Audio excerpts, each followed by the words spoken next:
Over here you see another wasted government vehicle. I remember months ago the Barangay told the MMDA they were going to remove these. Never happened, I guess. If this was privately owned, I bet it would still be driving around right now. And I know that this is a little bit older, but even on newer cars, 2-3 years old, you can see them abandoned on the sidewalk with flat tires, smashed windows. And then when you got a couple years life before they were wasted. If you look at the sidewalk here, you'll see it's relatively clear. But let me turn around. You see this? When you get to this point, someone built an extension over the sidewalk and you can't pass by anymore. I just wonder, why do people feel like that's okay? The downside for the tow truck operator is that most likely no one will ever collect this vehicle and they will never pay the cost. Meaning the payment for the tow crew, wasted. The payment for the fuel, wasted. So it is hard for the tow truck operators, but that's part and parcel of joining the MMDA operations. You have to clear all streets, all vehicles, whether they're going to pay or not. Geez, every day these guys have to work really hard.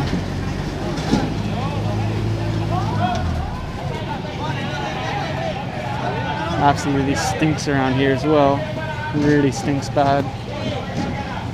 Of course, the other problem with leaving abandoned vehicles on the street is it can end up like what happened in Dagupan Street with the abandoned ice truck where they found drug paraphernalia inside, suspected drug paraphernalia, and trace amounts of what is expected or suspected to be shabu. So there's a lot of problems with leaving abandoned vehicles on the road, even if this is a red plate.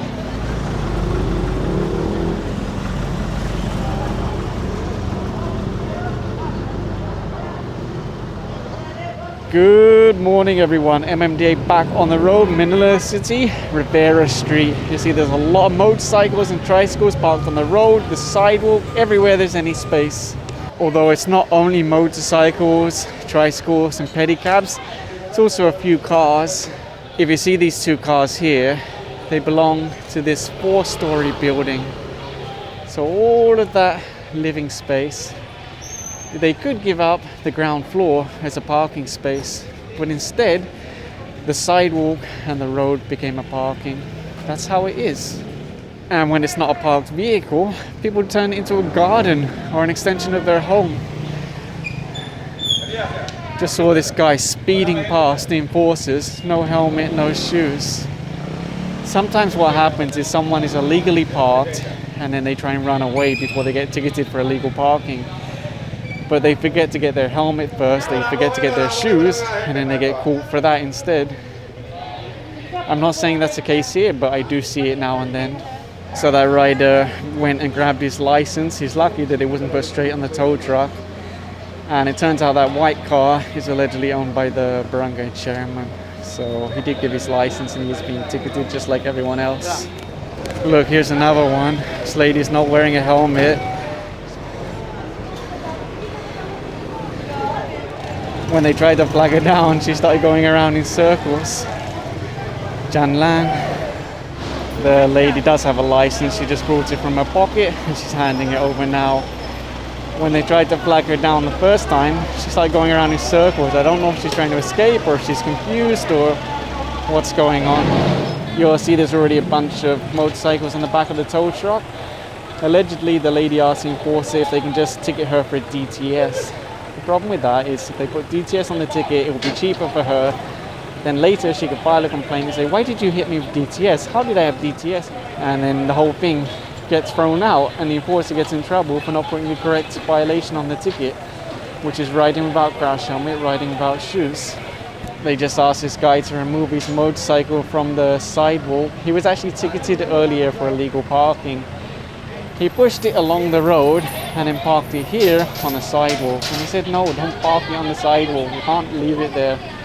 So he'll have to try and find a proper place to put that motorcycle.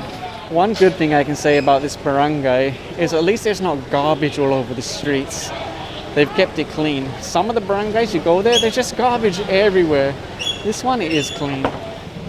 This rider was apprehended. Look, there's a little girl on the front, no crash helmet. That's excess passenger plus no helmet. Daddy has a helmet, mummy has a helmet, but the child completely unprotected. I just saw that policeman. Interesting, he's riding a little scooter. He has a proper helmet. That's good. Somehow at the bank here, they painted lines on the floor and made the sidewalk into parking. How does that happen? How does a public sidewalk become designated parking? They already started issuing tickets to the vehicles. Hopefully the drivers will just hand over their license. That way it's only a ticket instead of being towed away. I just heard someone shout inside that there's a wrecker. Hopefully the driver will come out before he goes on the tow truck. That's much better. Well, better for the driver, but sometimes if you want to think about every other driver, towing is better because it's a much more effective deterrent. When people get towed, they're a lot more careful in the future about where they park. When they just get a ticket, a lot of drivers, well, they don't always care, to be honest. Okay, looks like it's a lady driver. As long as she hands over the license, it's only a ticket. There you go, she handed over the license, no problem. Simple ticket.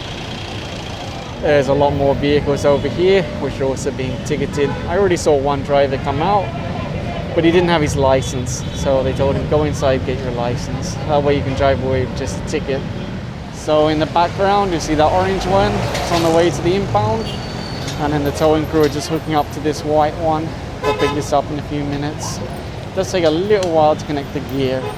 I know soon there might be a big upgrade in tow trucks. Just wait for that. You're walking along the sidewalk. Very nice. Oh, no, that's not sidewalk. That's an extension of the house. Same thing here, walking along the sidewalk. Oh, no, no, no. No more sidewalk. That's a garden. That's the front garden of a house. Just look at this property. They literally built around the Meralco post. Can you imagine that? I need more space. What should I do? Oh, there's a sidewalk. Ah, but there's a post in the way. What should I do? Just build around it.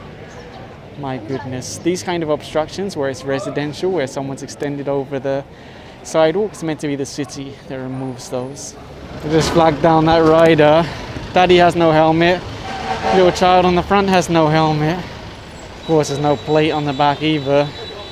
It says registered, but there's nothing written on it. Jen Lang.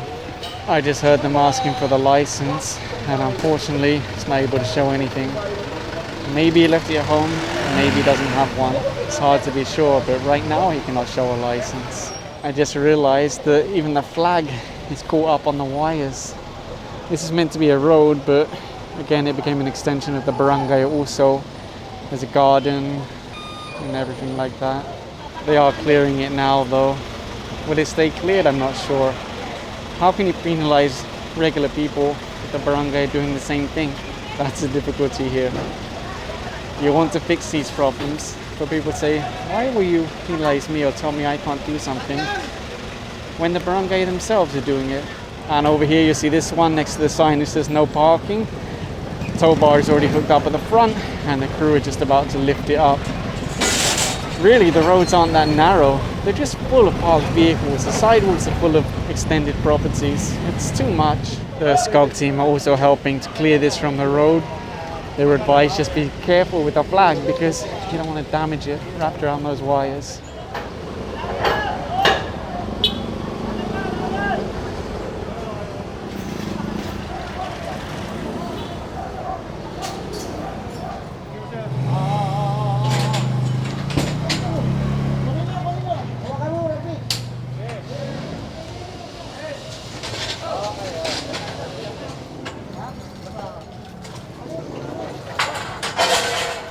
This rider was flagged down now. Substandard or unauthorized helmet, that's 3,000.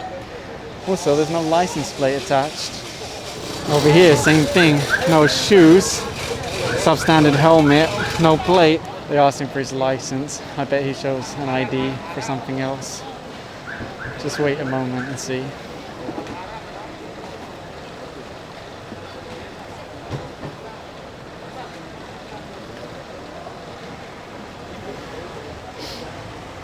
Yep, here you go. He showed an ID for a certain law enforcement agency instead of a license, but now he has handed over the license. I wish I had a better picture from when the team first arrived. There were vehicles parked on both sides, on the sidewalks. The first lane was obstructed by the barangay. Look at it now, it looks so wide. If we continue around the corner, you see the towing crew's been busy. Picked up this one, look at that, nice car, huh? No parking. They even asked the police here, do you know whose vehicle this is? Do you know where the owner is, the driver is? They said no, they don't know. So I think it's actually going to get towed away. Let's see if someone suddenly appears once they see the tow truck connecting. There's 1 NBI, 2 NBI, 3 NBI, 4 NBI, 5 NBI, 6 NBI, 7 NBI, 8 NBI. All of this stuff you could buy on Shopee or Lazada. Because of some paperwork that was seen inside, they're actually suspecting that this might be used as a colorum. And that would actually make sense. We've seen a lot of colorums in the past using government agencies to try and avoid being apprehended. I personally would very much doubt this owned by anyone in the MBI, because people who work in the MBI don't feel the need to put stickers all over their vehicle. If anything, they want to stay a little bit discreet. They just flagged down this rider. His helmet says Joyride, which means he should be having a professional driver's license.